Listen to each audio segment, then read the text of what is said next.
Yeah, welcome to Ways to Wellness, a show that guides you to the best ways to get well and stay well.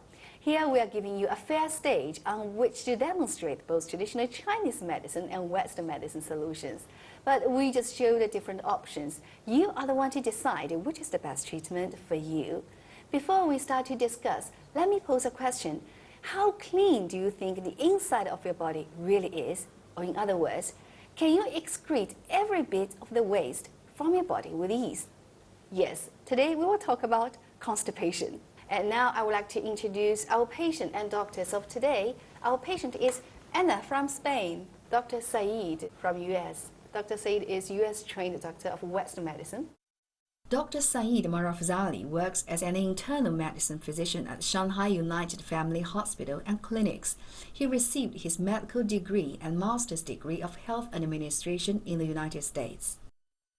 And Dr. Li Zhenyu of traditional Chinese medicine. Dr. Li Zhenyu is a professor in Shanghai University of Traditional Chinese Medicine.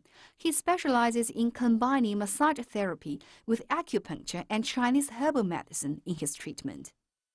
Well, I've been working in Shanghai for almost 2 years, and there is a lot of stress and pressure on work, and I'm always sitting in front of the computer, and I'm pretty tired.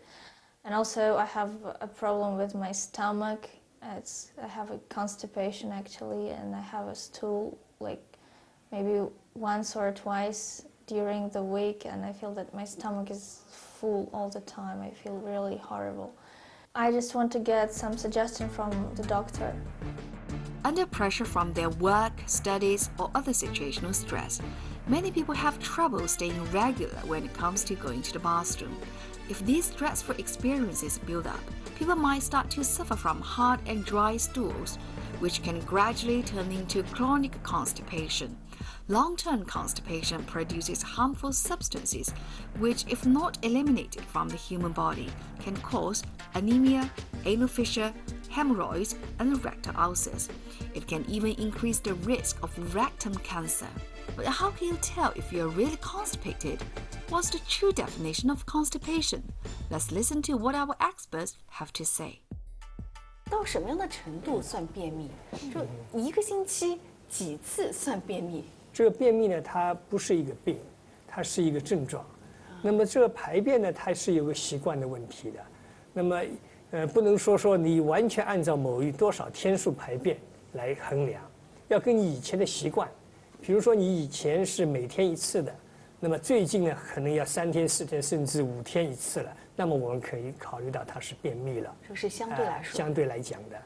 另外呢，还有就是说，我们也不是说，这个天天有排便的话，也不能说他没有便秘的一些倾向。如果他天天有大便，但是大便很干硬，那么我们也认为他可能有便秘的倾向。这就是质地，刚才是频率，对，频率是相对的。可能这两个要这个结合起来给他同时来考虑一下，不是好像只凭一点。So it may be a symptom of inactivity, and so if you become more active, it goes away.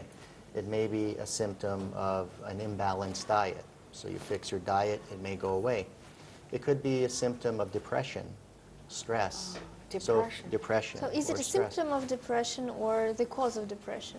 Well, I mean, I think some people who aren't depressed may have constipation for another reason, and then because their bowels are irritating them so much and it causes them enough discomfort, it may cause depression or poor mood, right? So it can be one or the other, but definitely depression is a risk factor for constipation. Another thing is thyroid. You may have a low thyroid level, and that can also cause constipation. So oftentimes, for a majority of patients, constipation itself is not the disease, it's a symptom of something else. And when it becomes really, really important is, for example, if you don't have a bowel movement or if you're constipated because you have a blockage, if you have colon cancer, if you have some other problem with your colon, then it may be a primary disease that's causing that. For a majority of people, it's more often a symptom of something else. 那我们想问一下医生，有没有办法能够来教给我们安娜来对治她这个便秘的问题？那么我们呢，从中医的角度来讲呢，我们向安娜呢推荐3种方法。第一种呢，我们是一个食疗，第二种呢，我们是推荐他自我按摩，第三种呢，我们还可以选取一些穴位给他刮痧。说到食疗呢，我首先呢推荐安娜呢是用蜂蜜，这个蜂蜜呢，我们每天呢早上起来的时候用这个温开水里边呢加1勺到2勺，那么这个量呢由你自己决定的。如果你吃了1勺以后大便通畅，那就足够了；如果不通畅，那么可以加2勺、3勺，那么而且次数也可以喝得多一点，都没问题的。除了这个蜂蜜以外呢，我们中国人呢经常还用这个麻油。麻油我们可以在我们的早上起来水里边滴上舀上这1勺或者半勺的麻油放上去给他吃，吃了以后呢，它可以帮助通便的。我们能够麻油直接喝吗？倒在勺子里面直接喝？当然，如果你的便秘非常严重的话，那可以把这个麻油直接喝下去。这个呢比较温和也就比较轻的。For a mild case 可以用这个。比较 severe case 呢，可能就要用其他药。要放在热水。热水里边当然凉水也好，凉水一喝更加容易拉肚子。这样子，因为太凉了，所以拉肚子。太凉而且太油了。那么如果吃了上面这些食疗方面的都还没有效，那我还推荐一味药，叫番泻叶。番泻叶。这个番泻叶，你听听这个中文的名词就知道，后面有个泻字的番泻叶，对吧？那么这个呢？它的用量呢，我们一般呢可以给它捏一点，起来以后呢放在里边泡水喝，或者是煮着喝。那么这个量呢，也是要根据你自己的情况的你不能一下子吃很多，因为这个番泻叶的泻的力量还是比较大的那么我们一般从小剂量，比如说5克、10克开始喝一点，然后再加多。我们这个用了这些食疗以外呢，我们还可以配合一些其他中医的方法，比如说呢，我们用按摩的方法。To treat the constipation, we can apply the trainer therapy. So we can apply the trainer manipulation on the abdomen. Doctors apply the whole palms on the lower abdomen to rub the abdomen clockwise, because the peristalsis of the large intestine is from the ascending colon to transverse colon and descending colon, and then to the sigmoid colon. So clockwise, the rubbing therapy on the lower abdomen is help to the movement of the large intestine and help the patient to move bowel.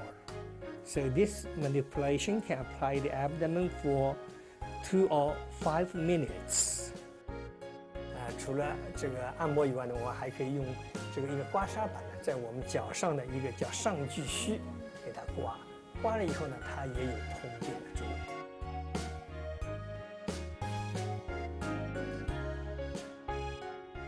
First, we can apply some oil. It's for the lubrication.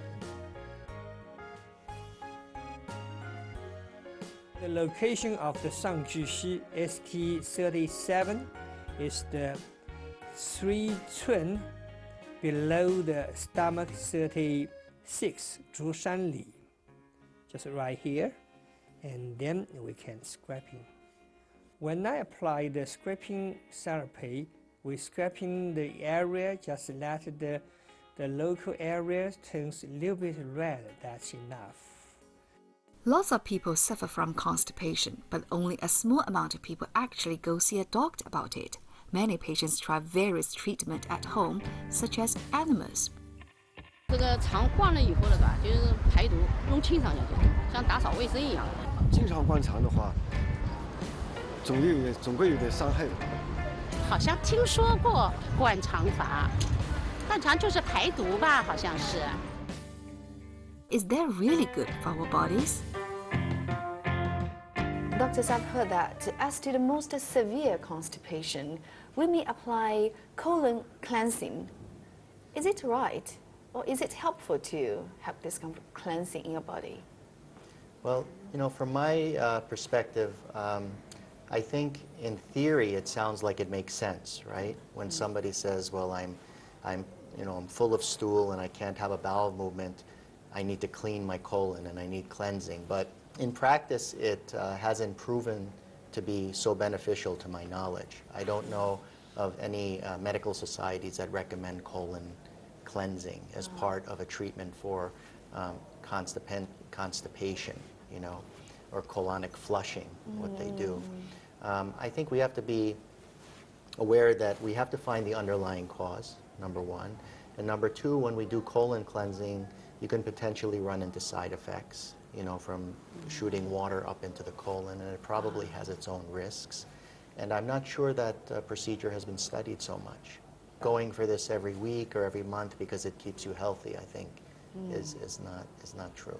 I think it's not a good idea. Dr. Saeed, can I ask, what kind of treatment plan can you offer to cure constipation or like help to improve or solve the problem? I had mentioned before, I think it's more a matter, for 90% of the patients, it's more a matter of lifestyle. And emotional stability. So, you know, getting enough exercise or physical activity, drinking enough water, and eating a balanced diet. And making sure generally that your mood is good, and that type of thing will cure 90% of all constipation. I don't think people that have constipation for 1 or 2 weeks, for example, need to worry too much, because typically the body will go back into a rhythm. In Anna's case, I think it's you know, that she can take some of these measures, and if they don't work, then she can consider a fiber supplement that's full of natural fiber, and she could mix that with water and take that every day and see if it helps. One important thing that I had mentioned about constipation, and it's something that's important, is, as Dr. Li in Chinese medicine, I'm sure agrees, is that the body is about balance, you know, and anything we do too much or too little will throw us off balance. And what's very interesting about the colon is that there's many bacteria in the colon. And these bacteria, you know, constipation is not just about fiber. It's about how the colon is, the health of the colon.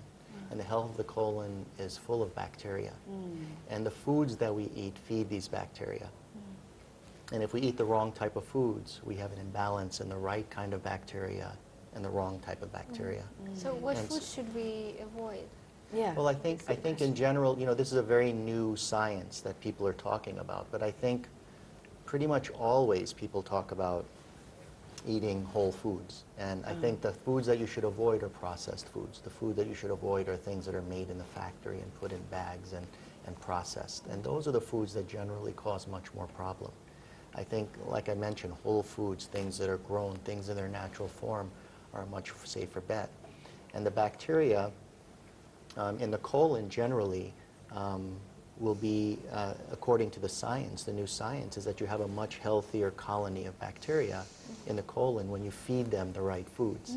If you feed them the wrong foods, then you have an imbalance and you have problems. And so we need to think about our colon as like a ecosystem, like a whole community, and we need to make sure that the foods we eat is not just about what we taste, getting fat, getting thin, it's cholesterol, no cholesterol. It's really about feeding our body, and even the germs in our body, the bacteria, the right type of nutrients so they can do their job to keep us healthy, because they're our friends. And we need to make sure that they're healthy so we can be healthy. So I think that's also an important thing to consider. It's a teamwork. It's teamwork. In our It's body. teamwork. It's all about balance. So how can we keep our intestinal flora in check in order to keep our intestines healthy? 我们肠道有3大菌群类，第一个最主要的、数量最多的就是益生菌群，十常乳杆菌呐、双歧菌呐，都在肠道里的，形成了非常强大的生物屏障。一旦你进入老龄化状态或者经常生病的状态，是亚健康的状态，你的肠道原有的菌群就不够用了，老化、死化、淘汰，数量越来越少。 怎么办？我们要人工的额外补充益生菌。比如我们现在交大昂立工作新推出的一款，就是老昂立1号的升级换代产品，叫新昂立1号。新昂立有什么特点？它有2个菌，第一个就是老昂立1号的十常乳杆菌，第二呢就肠双歧杆菌。那么到底有什么功能呢？这里简单说一说了。比如说，孕妇性便秘、药物引起的便秘啊，或是这个习惯性便秘，一吃它就有效。What are you clear about? Yeah, so now I know that I have to do more exercises in case I have to work long hours, and also have to take food which is rich in fiber. That's and pretty good. at the same time take water as take usual. water as I do, as I already do. So I'm pretty clear about these things. And if you still have the problem, then you can take some honey or like sesame oil. Yeah. Or And then in rubbing case the abdomen, rubbing the Rubbing. abdomen clockwise. Yeah, clockwise. Yes, rubbing abdomen clockwise. Yeah. And stimulate the acupoints. Thank you very much. So Yeah, I'll good. try these methods and see how it's. For more health information, please do join our WeChat. We will offer you some tips almost every day. You can search for our official account, ICS 养生东西方, or our ID, Ways to Wellness, or you may scan the 2-dimensional